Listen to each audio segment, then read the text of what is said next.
Hello, I'm a man who married a woman a year my senior. We've been married for 6 years now. I've been living with my mother-in-law for 5 years, and over the past few years, our relationship has become quite special. It's been an unexpected journey, but I'm truly satisfied with how things have turned out. My wife was my mentor when I was new at my job. She was a respected associate at the company, always kind to me. Whenever I made mistakes, she would gently guide me, and it was after one such instance that I confessed my love for her. We started dating and got married in our early 30s. Her father was an executive at the company, a founding member, and their family was quite affluent. We split our wedding expenses and lived close to our workplace in a home filled with helpful appliances like a styler, a robot vacuum, and a dryer to ease our busy lives. My wife was always ambitious about her work, and her dedication, knowing she was the boss's daughter, was incredibly attractive. We discussed having children and agreed not to try too hard. If it didn't happen naturally, our life together was comfortable, though. Her excessive workload often meant we couldn't enjoy our newlywed phase to the fullest. She would come home exhausted, sometimes falling asleep without even removing her makeup.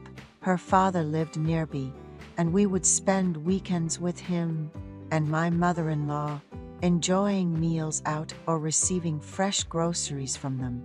He understood his daughter well, suggesting we take a break from work for a date, which always seemed to clear her head. He was a caring man. My mother-in-law is a beautiful woman, looking at least 10 years younger than her peers, with flawless skin and a fit figure. Unfortunately, her husband passed away from a heart attack in our first year of marriage. They had seemed like the perfect couple, and she appeared to have lived a cherished life with him. Unlike my more reserved and patriarchal father, her husband was involved in household duties and showed her great affection. After his passing, my wife suggested we live with her mother. As a way of giving back to the woman who had always loved us, we moved in with her, and I have a friend in a similar living arrangement who praises the benefits, especially in how it allows them to focus on work while their children are well cared for. Reflecting on it, I'm curious if my friend feels as satisfied with the arrangement as I do. Overall, I'm very pleased with our decision. My wife has always been a fast climber in her career, often staying late at work and frequently traveling for business. Naturally, this means her salary is quite generous. When we were dating, it wasn't unusual for her to take a business trip at least once a week. These trips could last from a couple of nights domestically to up to a month abroad for international trips. Given the nature of her job's demands, I've found myself wondering how to spend my time when she's away. Should I stay at my parents' house? Or how should I navigate those periods with my mother-in-law? Speaking of my mother-in-law, in her mid-50s, is an avid swimmer, hitting the pool every day.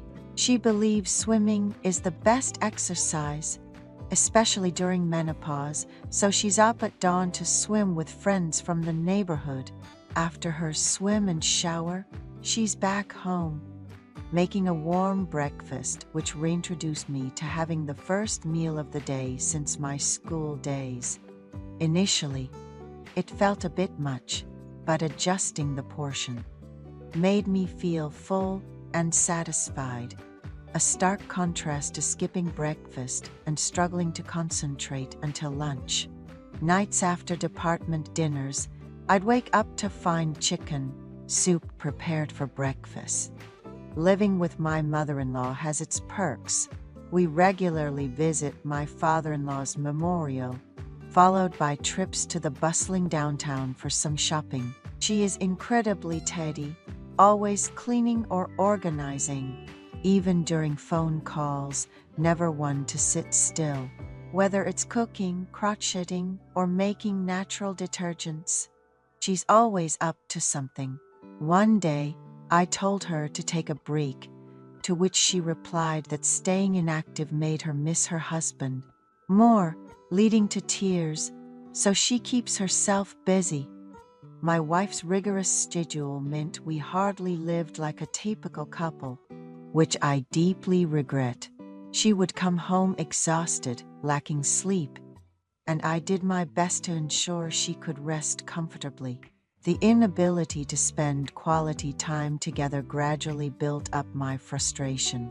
One summer day, after a lunch outing with colleagues, I came home early without informing my mother-in-law, catching her off guard as she came out of the shower. Surprised, she quickly retreated back to the bathroom, and I, feeling embarrassed, loudly apologized for not calling ahead. Later, she cut some watermelon for me, asking if it was just me who came home early. I replied that my wife was swamped with work and would be home late. After enjoying a slice of watermelon, I took a shower, reflecting on the day's unexpected turn of events. When my mother-in-law is alone, she prefers to cool off with a fan to save on electricity. But after I showered, I noticed she had turned on the air conditioning to make things comfortable for me. Seeing her without makeup made me realize how much I might have misunderstood her. It wasn't until the evening that I emerged from her room that day. Initially, she was apprehensive, asking, "Is this okay for us?" But then she smiled. From that day on, she has taken even greater care of me. When my wife decides to sleep in over the weekend, the two of us go out, allowing her to rest properly. My mother-in-law enjoys shopping, so we often spend time browsing at malls. And sometimes we even drive out to the suburbs for specific errands. She often wonders aloud if she, as a widow, deserves such luxury, to which I always respond, "Of course you do. Don't worry about it." My wife appreciates how well we get along and thanks me for taking good care of her mother. Then, an opportunity arose for me to go on a business trip to Europe for 2 months. Without prior discussion, my wife applied. She was going with a single colleague of a similar age, and although I was sad, I supported her decision. We talked every afternoon, adjusting for the time difference. And during this period, I stayed with my mother-in-law. She knew it was somewhat unconventional, but admitted she enjoyed our company. When we first started spending time together, we couldn't part with the bedding my father-in-law used, as she wanted to keep his scent around. But after some time, she bought new bedding, wanting to start anew with me. Her innocence and desire not to be alone were so endearing. One day, she joked, "It's wrong for a daughter to neglect her son-in-law," but it turned out well for me. My mother-in-law, who lived her life, knowing only my father-in-law, says she's discovered a new world through me and often hums happily. She made me promise not to look at other women, which I assured her wouldn't be an issue, and embraced her tightly. When my wife returned from Europe, it was as if we were reconnecting for the first time. Life got busy again, but I continued to get along well with my mother-in-law. I have a lot of energy, but she keeps up with me, surprisingly youthful for her age. It's been 5 years now, and she's much happier. She tells me how grateful she is for a son-in-law like me, making me feel guilty for not being able to give my wife a child yet. We've decided to wait another year before trying for a baby, believing that a relaxed state of mind might help. But even so, Our current life feels quite fulfilling. The three of us are very happy together.